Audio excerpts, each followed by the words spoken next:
Chapter 14. If ever a man could tell to the nearest 5 minutes how long it would take a particular coach leaving a particular part of the town and going north to come to the edge of Finchley Common, that man was Lord Tom. Not your fat rumbling trundler, nor your little slung gig passing northward through the town was capable of keeping Lord Tom waiting upon his wild and lonely hunting ground. He knew their paces as well as his own and boasted famously that his prizes came, so to speak, by prompt appointment. Indeed, it was said in the trade that Lord Tom might have been made a better living by employing his genius in town and auctioning his judgment for others to ride out for the stand and deliver.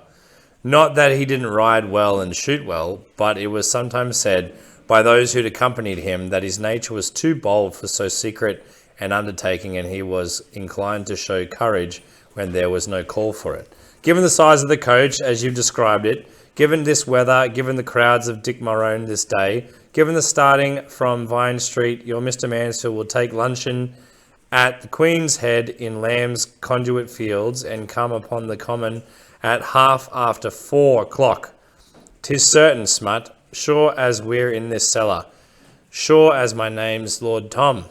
At 4:30, and at 5, he paused, his finger raised like he was hailing a chair. At 5, Lord Tom, we'll have him. Miss Fanny looked at her friend admiringly, but Smith was yet doubtful. Yes, Lord Tom, if someone else don't have him first. Lord Tom sighed and scratched his cheek, then examined the hand that he'd employed. Do you mean your two friends in brown? Smith shivered and nodded. Said Miss Fanny, Lord Tom will see them off, Smut, you'll see. And Lord Tom, with a mighty scowl, agreed. I'll blow blue daylight through 'em, Smut. There's never a man yet who's dared come between Lord Tom and his lawful prize. You'll see 'em scamper, my lad. And then our document at last. The document, suddenly exclaimed Miss Bridget bitterly. All this while, during the making and testing of the plan, she'd kept a resentful quiet. But now she could no more hold her peace. How I hate and despise it! For it's brought an old man to his death and made murderers of naught but common thieves. And now it's turned our own poor mite, what has never sinned deeper than a passing pocket, into a dwarfish Toby. To take such a child onto the murdering common for to rob a blind man. Oh, for shame, shame, shame! Lord Tom chewed his lip and shook his head. He stood up with a clatter of ironware and began to pace the cellar. What would you have me do, Miss Bridget? In your own very hearing, not an hour ago, in this very residence, I've pleaded with him, I've begged him, I've warned him, and I've supplicated with him not to come. But that lad's determined. Nothing anyone can say will shake him. He's iron, Miss Bridget. He's steel. He's rock. He's a fixture, ma'am. Smith, who felt as far from any of these things as was imaginable, nodded vigorously. Since he left the dreadful jail in the vinegary, rustling blackness of his sister's skirt, with her legs coming and going like engines of destruction, he'd thought of nothing but Mr. Mansfield with the fatal document on his way to the Prickler's Hill. To say that nothing would have stopped him, Smith, wasn't quite true. A knife in the ribs would have stopped him, likewise a ball in the chest, but Lord Tom's warnings and Miss Bridget's respectful anger stood but a small chance against the furious urgings of his own heart and head. Miss Fanny, to do her justice, must have seen this right from the start, for she never opposed her sweet Smut, but agreed our document must come first. Miss Bridget upbraided her, sneered at her, called her a vicarious person, but Miss Fanny only looked forgiving as her sister railed and put her arm around Smith's shoulders and declared, if his heart's in it, Brid dear, 'tis wicked to thwart him.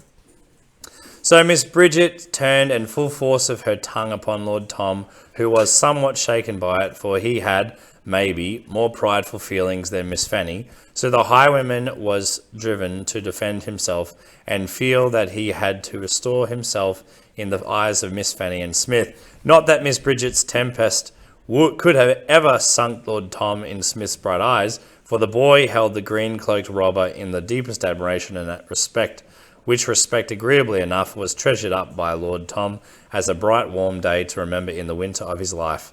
With energy and dignity he painted such a picture of his trade that only the coldest of hearts could have scorned. Gallantry, ma'am. There's gallantry on the common, and fierce beauty and soaring adventure.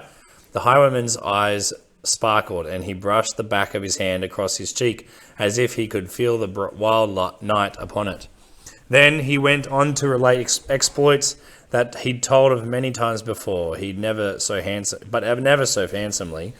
But he spoke of other famous gentlemen who'd once waited, hid and pounced where he now waited and hid and pounced. Duval hanged, snapped Miss Bridget. Turpin hanged. Captain Robinson hanged.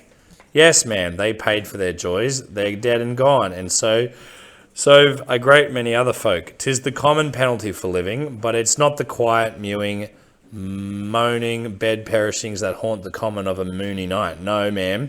When we ride out, we ride with the great ghostly company of the nubbed.